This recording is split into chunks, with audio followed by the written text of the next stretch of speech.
Alain Pirot, donc nous sommes ici à Comblain-au-Pont, en direct de la fête médiévale de Comblain-au-Pont. Est-ce que vous pouvez nous parler justement de qu'est-ce qu'il y a de particulier cette année? Donc ici c'est la 11e fête médiévale qui se déroule ici à Comblain-au-Pont. On a de la chance cette année, c'est une très belle édition parce que contrairement à ce que la météo nous avait annoncé, on a un temps splendide et tout se déroule suivant ce qui avait été prévu, les tirs d'archers, les combats de chevaliers, les spectacles équestres.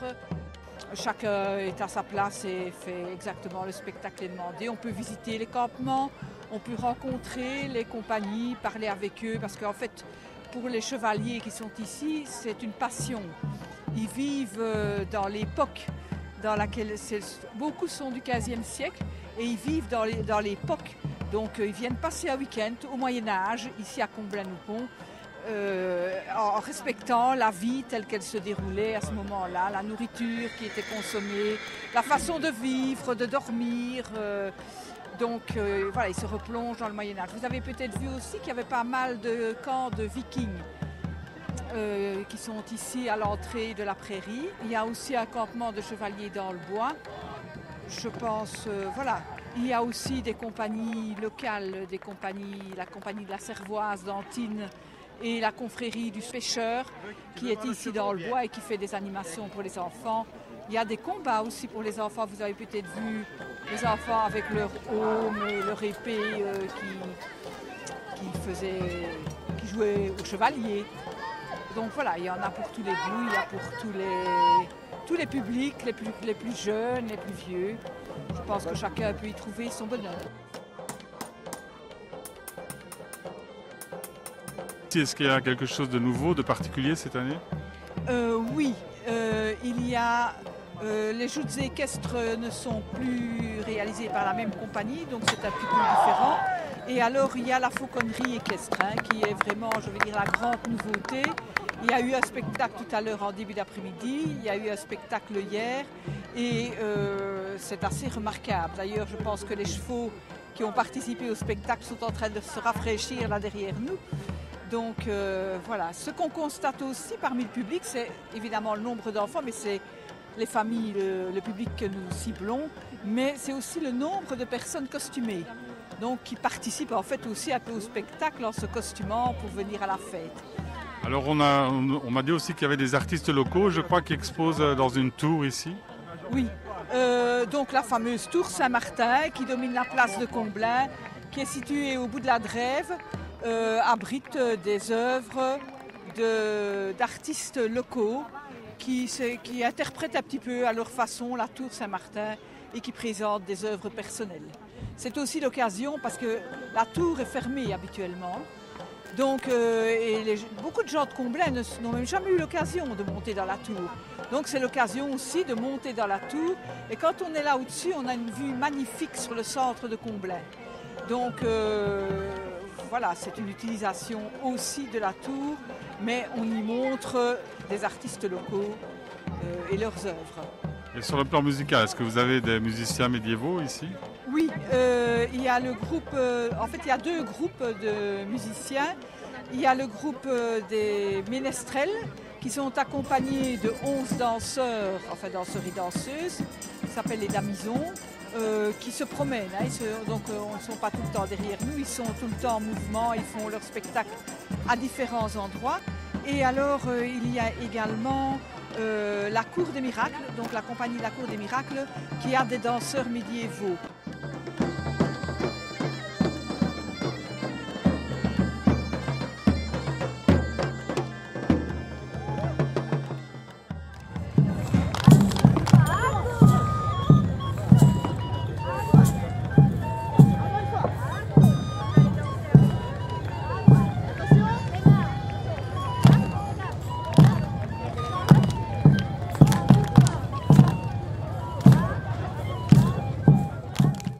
Bonjour Monsieur Jean Paulus, donc ici nous sommes à la fête médiévale de Comblain-au-Pont. Alors déjà, est-ce que vous pouvez nous expliquer ce que fait votre association de pêcheurs ici à cette fête?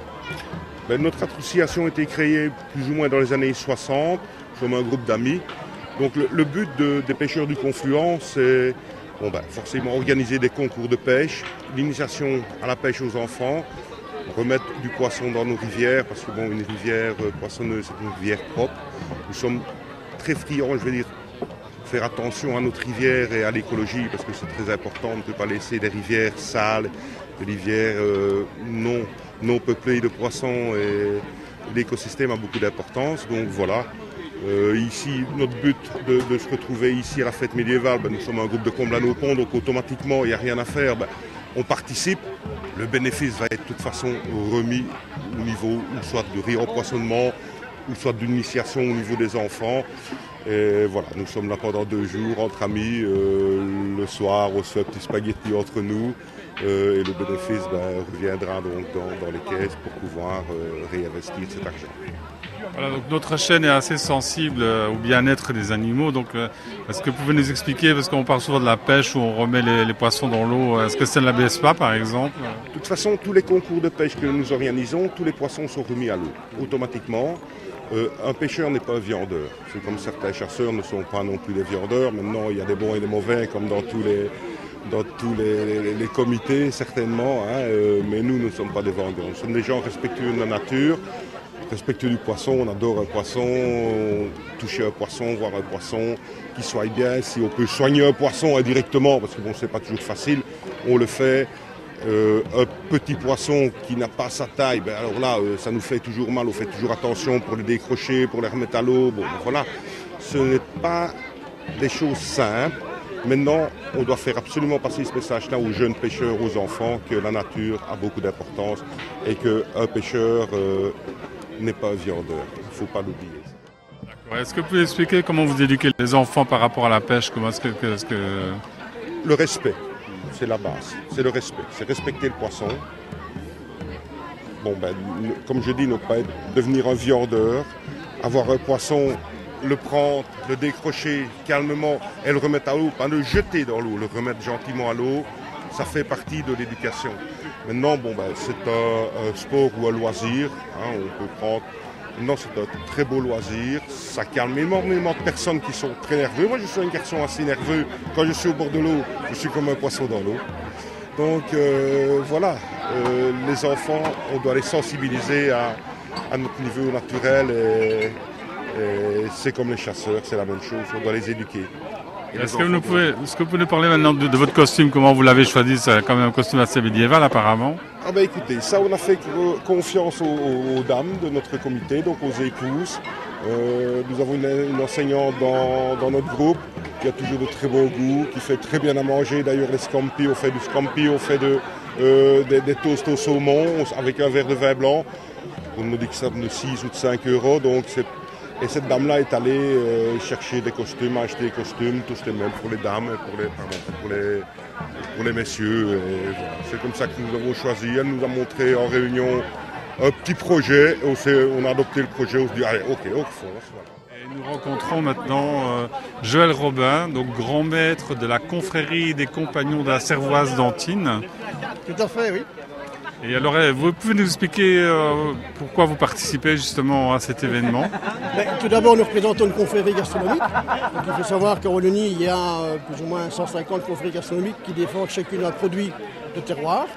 Nous, c'est la Cervoise de la Vaurie d'Antibes, donc qui est à 6 km d'ici, qui était brassée au départ dans la Vaurie d'Antibes, et nous défendons notre produit. Et comme nous sommes voisins, nous venons présenter notre produit ici à la fête médiévale. Et la Cervoise, c'est une boisson médiévale peut-être? Traditionnellement oui, puisqu'elle remonte, je ne dis pas que c'est si vieille, mais c'est une recette antique, gauloise entre guillemets, donc c'est une bière traditionnelle de la région.